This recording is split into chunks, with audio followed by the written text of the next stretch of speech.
So ayan yung makikita nyo naman, ulitin ko ulit, medyo mabilis sila ngayong taon kasi i-compare mo last year. So ganyan siya kabilis mga ka-walker, no? So, mga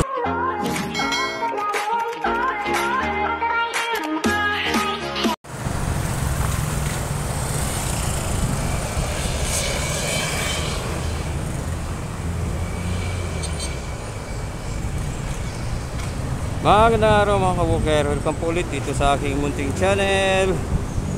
Ayan po mga ka-walker, nandito tayo ulit sa may Mamagtud flyover. Ayan, nakikita nyo naman yung mga pier mga ka-walker, no? So tabi tayo muna mga ka-walker. Sa gitna tayo ng kalsada. So ayan mga ka-walker, nakikita nyo naman ang dami ng mga nakatayong mga pier, no? Yung mga poste po. Bali ang total numbers of pier dito is 10 mga ka-walker, no? At saka kung sa nakikita nyo, medyo mabilis-bilis yung paggawa nila ngayon. Hindi tulad last year na parang medyo mabagal, no? Ayan, no? Kung i-compare mo siya last year, medyo mabagal siya last year kasi ngayon. Kasi medyo ngayong taon is medyo mabilis kasi nga nakikita nyo na yung mga pier, no? Ayan, no? Hindi ko lang sure kung dito magsisimula yung pier 1 o dun sa may kabila mga ka-walker, no? Kasi pag pumunta ka doon, dito ka sa baba dadaan, tatawid ka pa ng kalsada. So meron din silang gagawing ano dito, no? Road widening. Ito yung mga ka-walker yan, no? Palalaparin nila to kasi may mga parang katulad din doon sa may ano, no? Katulad din doon sa may tawag dito, Olas by the flyover na ginagawa na bibigyan daan din nila itong sa ilalim kasi nga po may dadaan pa din naman, gagamitin pa din naman sa ilalim para pa sa mga hindi dadaan po sa flyover. So kaya meron silang road widening dito banda sa baba mga ka-walker, no? So sa ngayon is titingnan natin mga ka-walker, no, kung ito yung pier 1 o dun ba sa kabila magsisimula yung pier 1 mga ka-walker. So tatawid tayo mamaya doon. So sa ngayon dito lang muna tayo mga ka-walker, no? Lalakarin ko lang to hanggang doon makakatawid tayo dun sa may kabila. So ito yung itsura dito mga ka-walker, no? Hanggang ngayon traffic pa rin. Ayan, no? So hindi na to pasok, wala nang pasok ngayon kasi nga po nagsara na yung ibang eskwelahan, public schools is nagsara na po. Merong mga ilan-ilan siguro na hindi pa nakapag ng graduation nila, siguro yung mga private school. So ayan siya mga ka-walker, no? Katulad lang din siya doon sa may ano, no, sa may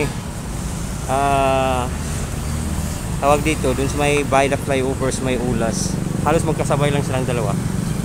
So ayan yung makikita nyo naman, ulitin ko ulit, medyo mabilis sila ngayong taon kasi i-compare mo last year. So ganyan siya kabilis mga ka-walker, no? So mga susunod na mga araw o susunod na mga buwan, siguro kakabit na nila yung mga girders mga ka-walker, no? Medyo mataas-taas din tong flyover na to, no? Tingnan natin kung ano ang height. So makikita nyo man matibay din siya, oh. Ayan, oh, pulido din yung pagkagawa niya. Ayan, oh. Tulad din sa kabilaw.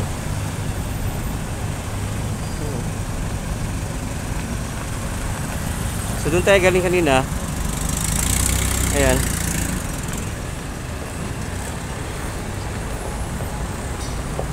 So ano to, no? Bali ginawa tong flyover na to para maibsan po yung ano, no, traffic kasi napaka-traffic ng area na to mga ka-walker, no? Lalo na pag pasukan at saka kapag umuulan medyo matubig. So ayan siya. Doon sa kabila mamaya pagtawid natin, doon kasi may ilang pier na doon na naikabit na nila yung girder. So doon sila nagsimula sa kabila. Siguro nandun yung ano, no, nandun siguro sa kabila yung pier 1 kasi doon sila nag-start eh. So titingnan natin nga mamaya mga ka-walker, no. Sa ngayon ito yung itsura dito mga ka-walker, no. Ayan, no, medyo mabilis yung gawa nila kasi nga nakatayo na halos lahat ng ano, no, Meron ka lang makikita dyan na may na isang poste na may mga, ay, yung pala, may mga scaffolding, holding pa. Yan mga ka-walker, oh. So ito yung isa, oh. So tatawid tayo mamaya mga ka-walker, oh. Titingnan natin. So yan siya.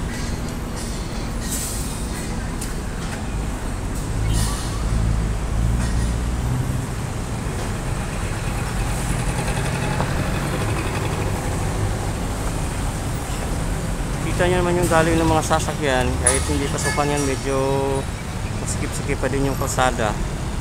So sa pag natapos na yan at saka nagamit na yan, medyo luluwag na yan. Kasi makakasabay-sabay ito sa ano dun sa may Olas. So tatawid tayo mamaya mga ka-walker, no? Punta tayo dun sa may kabila. Sa ngayon, ito yung situation dito ngayong araw. So tatawid tayo mga ka-walker, no? Kasi nandito lang tayo sa may gasolinahan. Ayan, no? Tatawid tayo mga ka-walker.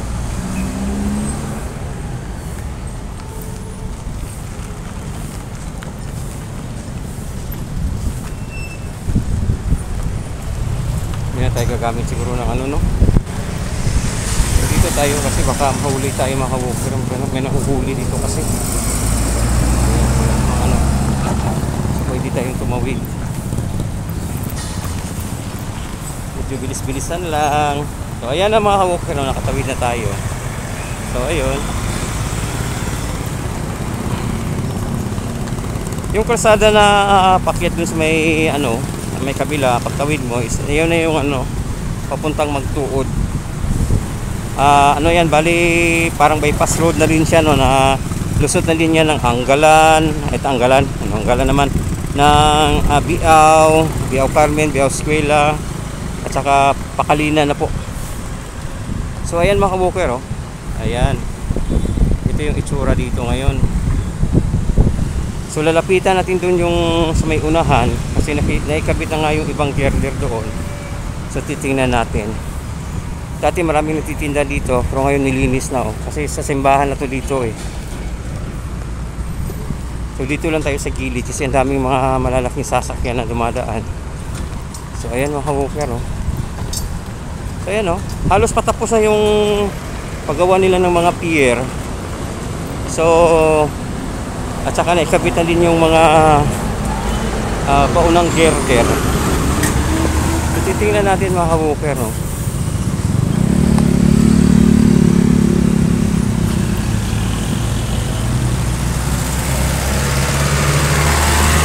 Shoutout po sa aking mga loyal subscribers dyan, mga loyal supporters pala, mga kaibigan. Thank you po. Kahit pa paano po nadadagdagan din yung mga subscribers ko. Although hindi tayo kasing galing ng iba dyan na mag vlog, kailangan pa po natin talagang mag research ng mabuti kasi cellphone na po yung gamit natin. Wala pa tayong gadget na tulad po ng laptop na pwedeng magamit natin, no? Sa pag-i-edit, cellphone na po yung gamit natin. So tis-tis na muna tayo mga ka-walker, no? Para makasahod naman. So ayan siya mga ka-walker, oh.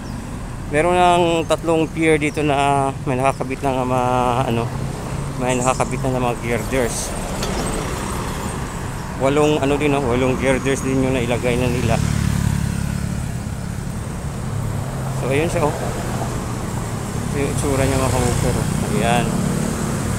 So yun na yung nalagyan na ng girders. Bali na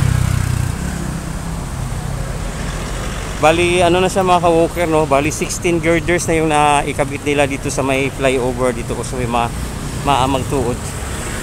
So ayan yung nakikita nyo naman mga ka-walker, oh. Ayan, oh. Ayan. So magbibigay luwag sa mga kalsada dito banda sa may kasi nga po dito banda is napaka-traffic palagi, may pasukan man o wala, napaka-traffic dito lagi mga ka-walker, no? Kasi itong kalsada na to is yung mga sasakyan na nakikita niyo papunta doon is papunta po yan ng ng Panabo, ng Tagum, Ayan mga ka-walker, no? Kaya ano to, papuntang Buhangin, kaya airport, kaya medyo matraffic dito banda. Kasi ito lagi ginagamit ng mga tao. Yun naman sa kabila, isa punta po yun ng ano, no, diversion route. Lusot po ng Ulas, ng Kalinan, ng downtown. So ayan mga ka-walker. Ito na ngayon yung situation dito, no, ayan, no. So ayan mga ka-walker, hanggang dito na lamang po ang ating update ngayong hapon. Balik tayo ulit dito mga ka-walker, no, hanggang sa matapos na itong ginagawang Magtod flyover dito po sa Davao City mga ka-walker, no. So magpapasalamat tayo sa ating dating Pangulong Rodrigo Roa Duterte kasi sa kanyang Build program po na sinimulan, kaya meron tayong mga ganito, no. Medyo masasabi nating medyo nag-improve na talaga at saka gumanda lalo yung Davao City mga ka-walker. So sa mga hindi pa po nakapunta ng Davao City, sama niyo po sa inyong bucket list. So hanggang dito na lamang po ang ating update. Thank you po mga ka-walker. God bless you all.